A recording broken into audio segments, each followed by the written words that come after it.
चलिए, अब हम इस सेशन में बात करेंगे reasons behind operation of law of demand. Right, law of demand operate होता है तो क्यों होता है, why do household buy more of a good at lesser price, ठीक है, या why does law of demand operates, या why there exist an inverse relationship between price of a good and its quantity demanded. ठीक है, इन सभी बातों का जवाब एक है, और इस क्वेश्चन को आंसर करने के लिए हमें दो थॉट्स पढ़ने पड़ेंगे। एक है ट्रेडिशनल थॉट और एक है मॉडर्न अप्रोच। तो पहले हम शुरुआत करते हैं ट्रेडिशनल थ्योरी से, जो कि प्रोफेसर एल्फ्रेड मार्शल ने शो किया है, और उस थ्योरी को यहाँ पर law of diminishing marginal utility कहेंगे। ठीक है, this is the very first reason behind the operation of law of demand. ये है law of diminishing marginal utility. इसको समझने के लिए बड़ा सिंपल एस्पेक्ट रखिएगा। As we consume more and more units of a particular good, satisfaction next unit से decline होता है। ठीक है, एक ही गुड जैसे जैसे आप लगातार कंज्यूम करोगे, नेक्स्ट यूनिट से मिलने वाला सेटिस्फेक्शन डिक्लाइन होता है। इस वजह से भी लॉ ऑफ डिमांड ऑपरेट होता नजर आएगा। आप समझिए मेरी बात को। यहाँ एक एग्जाम्पल हम बनाते हैं। Suppose price of a good 20 रुपए का प्रोडक्ट है, आपने उसकी पहली यूनिट को परचेज किया। इसको कंज्यूम करने के बाद जो आपको सेटिस्फेक्शन मिला, वो मिला मान लो 50 यूटिल का सेटिस्फेक्शन मिला। यूटिल जो है वो यूटिलिटी को मेजर करने का एक डिनोमिनेशन होता है, या यूं कहिए कि मेजरमेंट होता है। यूटिल्स जो है यूटिलिटी को मेजर करने के लिए इस्तेमाल किया जाता है। तो आपने 20 रुपए दिए, एक गुड खरीदा और उसको कंज्यूम किया, तो 50 यूटिल का सेटिस्फेक्शन मिला। देखिए ये रिलेटिव है, मतलब पर्सन टू पर्सन चेंज होता है। ठीक है, दूसरी बात करेंगे, एक और यूनिट आपने खरीदा, फिर से आपने 20 रुपए दिए, यूटिलिटी आपकी कम हो गई। भाई ऑब्वियस है कि एक यूनिट खाया, एक यूनिट कंज्यूम कर लिया। ठीक है, एक यूनिट कंज्यूम कर लिया, eight the same time second unit consume कर रहे हो, तो सर सेटिस्फेक्शन जो है वो कम होगी, सेकेंड यूनिट से सेटिस्फेक्शन कम होगी। यही तो लॉ ऑफ डिमांड कहलाता है, law of diminishing marginal utility कहलाता है ना, कि as we consume more and more units of a particular good, satisfaction next unit से गोज ऑन डिमिनिशिंग। यही है ना।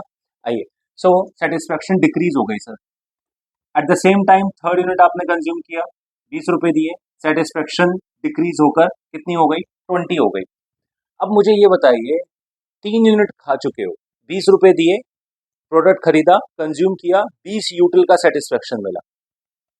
समझ गए, यानी प्राइस पेड और सेटिस्फेक्शन रिसीव दोनों बराबर है। अब कंज्यूमर कहता है सर और नहीं खाऊंगा, क्यों? क्योंकि उसको पता है कि अगर वो फोर्थ यूनिट खरीदेगा, उसको कंज्यूम करेगा, सेटिस्फेक्शन मिलेगा 15 यूटिल का, प्राइस पे करेगा वो 20 रुपए, तो उसको तो नुकसान हो जाएगा। वो कंज्यूम नहीं करेगा, कहता नहीं सर आई एम डन। ठीक है, लेकिन सुनिए मेरी बात, अगर यहाँ पर प्राइस कम हो जाए, प्राइस अगर 10 रुपए हो जाए, प्राइस अगर फॉल हो जाए, तो कंज्यूमर क्या कैलकुलेट करता है कि अच्छा 10 रुपए का प्रोडक्ट है ना, मेरे को सेटिस्फेक्शन मिल रहा है 15, कोई बात नहीं जी, एक और यूनिट में खरीद सकता हूँ। ठीक है ना। मेरी बात को वापस से गौर करिए और समझिएगा। As consumer consumes more and more unit of a particular good, satisfaction decrease हो रहा था। लेकिन इस पॉइंट पर आने के बाद में, थर्ड यूनिट पर आने के बाद में, उसने कहा जी और कंज्यूम नहीं करूंगा। लेकिन इस दौरान क्या हुआ, प्रोडक्ट का प्राइस फॉल हो गया। जैसे ही प्रोडक्ट का प्राइस फॉल हुआ, कंज्यूमर एक और यूनिट खरीदने के लिए तैयार हो जाता है।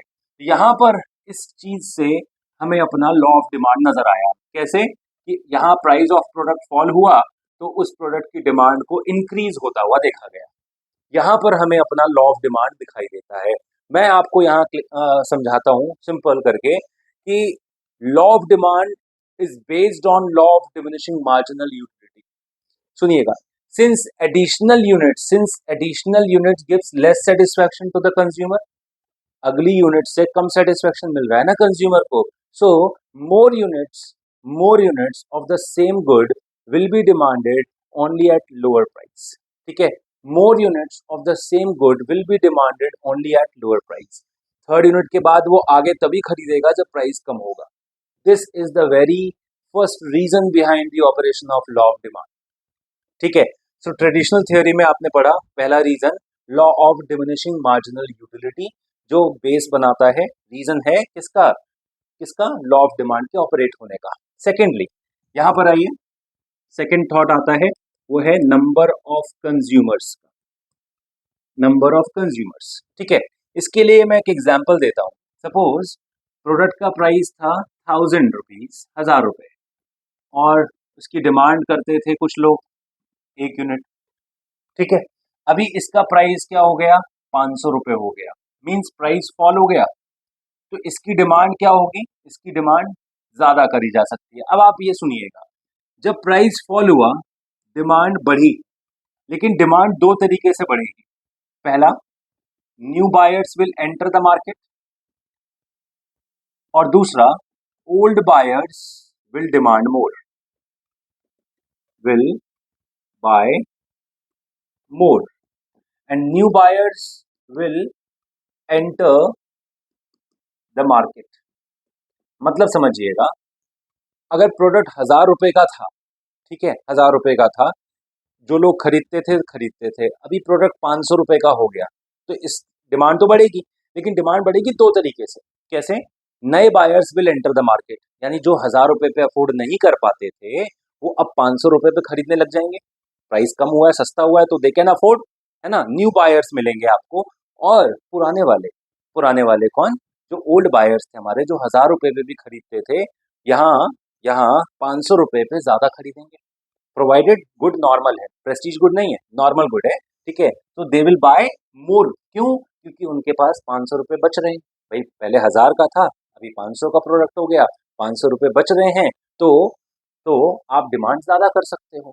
ठीक है, सो यहाँ पर आपने क्या देखा, प्राइस फॉल हुआ, डिमांड इंक्रीज हुई, बट डिमांड इंक्रीज हुई दो तरीके से। ठीक है, तो ये कहलाता है नंबर ऑफ बायर्स या नंबर ऑफ कंज्यूमर्स, जिसकी वजह से लॉ ऑफ डिमांड ऑपरेट हुआ।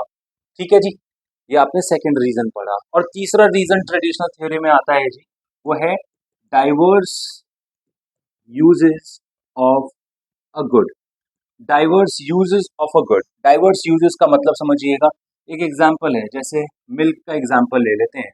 Milk milk can be use for many purpose, जैसे ड्रिंकिंग पर्पज के लिए है, ठीक है, पीने के लिए इस्तेमाल होता है, टी या कॉफ़ी के लिए इस्तेमाल होता है। ठीक है, बाय प्रोडक्ट्स हैं बहुत सारे, कर्ड है, घी है ना, बहुत सारी चीज़ें बनती हैं, बहुत सारी चीज़ें बनती हैं, तो मिल्क के यूजेस बहुत सारे हैं।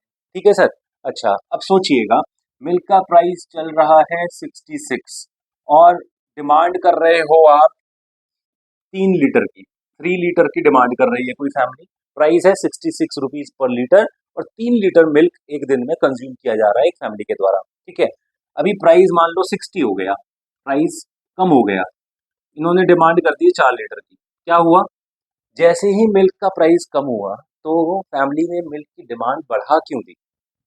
वो डिमांड नहीं बढ़ा रहे, डिमांड के साथ क्या बढ़ा रहे हैं, यूजेस को बढ़ा रहे हैं। Uses is equal to demand.